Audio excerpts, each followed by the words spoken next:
like to open my address today, embrace your nature.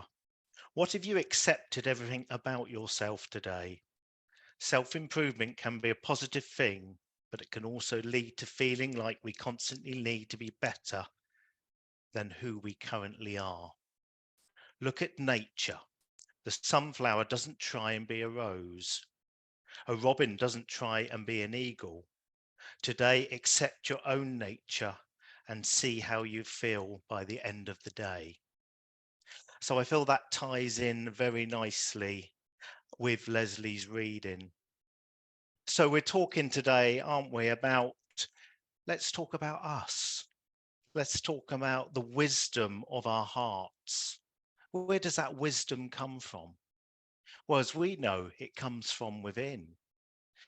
But sometimes we don't know we have so much wisdom until we meet like-minded people like ourselves, where we get together and that energy changes us.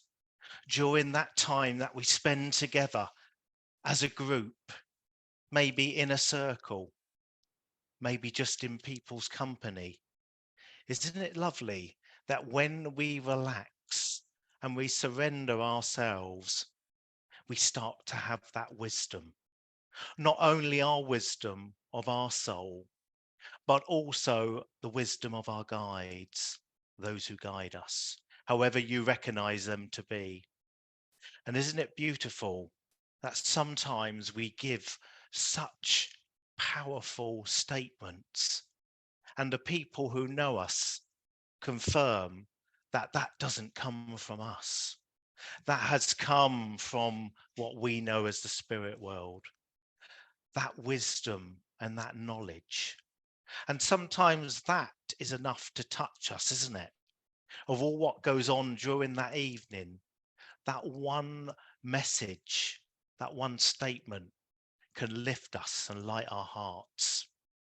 And it's lovely, isn't it, today that the reading mentions understanding myself, even though others may not understand me. And now many of us have gone through that in life and are going through that now because of our beliefs. Perhaps we are different to our friends and family. Perhaps we give off this vibe, don't we, where we will say powerful words of wisdom, or our intuition kicks in. And because people don't know how to deal with it, that's when we're branded, aren't we? Perhaps weird, or that person's strange. But we're not. We know being together today, it's perfectly normal. And it's only when the world starts to recognize, isn't it, and let the spirit world in, that they can encompass and enjoy what we receive. For the spirit world, as we know, will always be there long after we've returned home, for our children and for our grandchildren. And you think they've been there since the world started. And isn't it lovely that they're so patient? And they look out for people with that sensitivity, those people who question there must be more to life. There must be a reason that we have been given our bodies, and how wonderful they are, that we can bring new life into the world. We can help save others, can't we, if we choose to, when it's our time to go. And then that begs the question, doesn't it? It's quite interesting that those who are donors, isn't it beautiful that their spirit goes home and the parts that they leave behind to donate, that person takes on that personality of the deceased. And they start doing things that they can't explain. And isn't that beautiful again to show that it's energy, the spirit lives on? And that part of our loved one or friend who has donated that organ, is it within that part that they've donated? And it really fascinates me, and I love it, that it brings comfort, doesn't it? And there's a big attachment especially in England, and I'm sure it is in America, where the family of the loved one that they've lost are invited in to the new family. And the donor is so appreciative of being given that life, being given that second chance. And it's lovely that the family can then experience perhaps some traits of their loved one. So it's also powerful. And yes, I know there may be people of science in the room, but we can't deny, can we, what we're being given? We can't deny the spirit world signs. And it's beautiful today that they mentioned a robin, isn't it? And especially when we see a robin, sometimes that is our loved one coming back. That's their communication to us. And the white feathers. And this morning came into my den here where I'm demoing today, and out of nowhere there was a feather. And my wife said, "Where did that come from?" I said, "I have no idea." And I just looked up and said, "Thank you." Because how has it got in the house? I don't believe we've had the windows open, but there's that feather. So isn't it beautiful that they're always giving us signs? They're always searching. And it's lovely. Last week that I did a demo, and afterwards a lovely lady come up and said, "But you didn't bring my mum through. I was hoping mum was coming through as she'd only been gone a year." So obviously I said how I felt a loss, and I can't start to know what she's going through. And it was beautiful though that our auntie was so in tune, and yet she said she may not be ready, or you're not ready, but your grandmother come through, didn't she? And the grandmother come through, and it was lovely that her aunt thanked me for giving that encouragement that it's okay to cry. It's okay for her to show her emotion. Now, obviously, I didn't know any of this. I was just the instrument. But isn't it beautiful that it was so powerful that the aunt said to her, "See, you haven't started grieving yet." But there was the comfort saying, "It's okay." And she admitted that she's put it to the back of her mind, and she comes from Australia and she's come over to England to grieve, but that hasn't worked for her. And her auntie was really hoping it would. But it was lovely for her to open up to a stranger because she felt comfortable with my energy to say, "Yes, you're right. I have locked it. I've padlocked it away." And she knows it will come, but she doesn't know when. But it was lovely that she had that comfort, and almost, and not almost, and that proof, because as soon as I said I have a lady here who liked the finer things in life, and we have a department store over here called Marks and Spencer's, and it's quite on the posh end, and I said, and she shopped in Marks and Spencer's, and that just sealed that link for me. Oh, she, the daughter just, yeah, my goodness, she's even boasting about it, she said.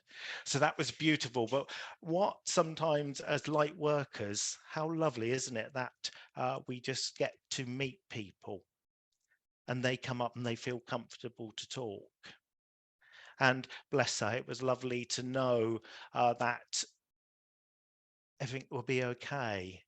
And we perhaps advised her perhaps to just join a medium on a one-to-one, but obviously telling her not to expect, go open-minded.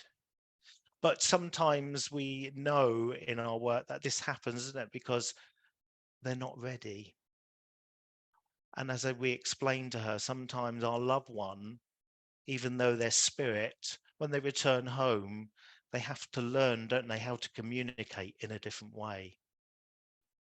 We believe that we're pools of energy when we go home, and we can show ourselves how we want to be remembered.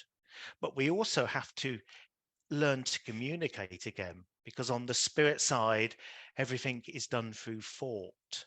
So it must be hard for our loved ones then not to be able to speak, but have a mind to mind with the medium on the earth plane. So it's all about learning too. So, and it's finding, isn't it, as in life, it's finding who we're comfortable with. are we going to work with that medium successfully? And how many of us have experienced where each communication gets stronger as our loved one starts to communicate back? It's almost as though they try us out for size, isn't it? And they use our repertoire. And oh, that didn't go so well. Next week, I'm going to go to a lady. Oh, I didn't like her energy. And they keep coming until they find, yes, we have that eureka. This medium, this channel is on my wavelength, and it just flows. But we don't diss, do we, that first medium, because it's a learning curve for our loved ones. And what was given that day is still as powerful as the fourth medium, but it comes in different forms, doesn't it? And it's also what we accept. It's that evidence. And that's what I love. And I use that now because you as a centre are very open, that you say you only accept from the medium what you can take, what you believe is to be proof. So I've learnt so much from joining you guys. As Sharon said, we've come together. And last week it's not embarrassing, but I even in a service said, I love the fellowship afterwards. And they all looked at me, fellowship? Because we don't use that word. So I got home and said to my wife, do you know, I'm turning American here because I'm starting to use Sharon's literature. But that's beautiful, isn't it? That all of you have impressed on me another way of serving the spirit world. So I thank you for that. So I want to also talk today about believing in ourselves, isn't it? As when Sharon read that out, I think I wrote that 2 years ago, and I was starting to well up. Did I write that? Obviously, that was one of my inspirational moments. But it's so important that all of you join in the centre. Don't put pressure on yourselves, because it's too easy to want everything now, but the spirit world don't work in time. It's only us who works in time. So it's important for you all just to enjoy the journey, because we all just put so much pressure on ourselves, don't we, in life? And for some of us, not in mediumship, but in some stuff we do in life, we are absolutely rubbish at, aren't we? And we have to admit that. And we tend to stay away from it, don't we? We veer away, never to be revisited because of the humiliation. But a lot of the time, it's the humiliation that we cause ourselves, isn't it? Someone else may not have noticed. Or it's also learning about being able to laugh at ourselves. And that's a hard one, isn't it? Because most of the comedians in the world laugh at themselves to get a laugh. And isn't that lovely if we can take on that lightness and not take ourselves too seriously? I must admit, I find it hard myself. But I'm hopefully giving the message to those feeling today. Is this ever going to click in? I'm no good. Well, you are good, because as you start your mediumistic journey, other facets of the diamond kick in. You might find that you're not mediumistic, but you're a healer. You might find that you're not a healer, but you're good at trance, because spirit has so many facets, but we're all serving the spirit world. We will be touching people in our ways.